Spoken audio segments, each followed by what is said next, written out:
السلام عليكم، ازيكم يا جماعة؟ عاملين ايه؟ يا رب تكونوا بخير. النهاردة هنستعرض مع حضراتكم حالة مميزة جدا جدا، يعني نظرا لصعوبة الحالة شوية.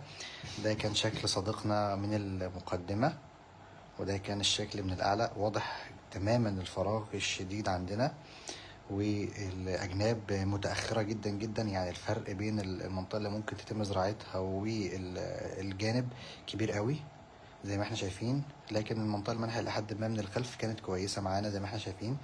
الحمد لله تم التخطيط عشان خاطر ناخد نتيجة كويسة، وتم اختطاف الحمد لله الحمد لله بعد توفيق ربنا سبحانه وتعالى 2500 جرافت.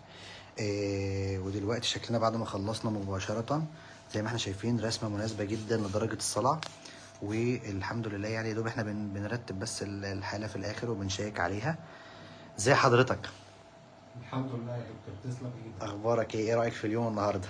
ممتاز وخفيف الحمد لله. الحمد لله. كان يعني اظن انا اللي تعبتكم معايا. لا والله ازاي بس، ربنا يخليك. يعز حضرتك والله. بس الحمد لله يعني اظن اقل كتير مما انت كنت خايف. الحمد لله. لا الحمد لله عدى على خير وكل الامور على غرام بصراحه الحمد يعني. لله الحمد لله. ربنا يطمن حضرتك كده كده، ونفضل متابعين مع بعض لحد ما نفضل ان شاء للنتيجة اللي الله. احنا متمناها ان شاء ان الله. شاء الله. الحمد لله على سلامة حضرتك. الله يسلمك يا رب. شكرا.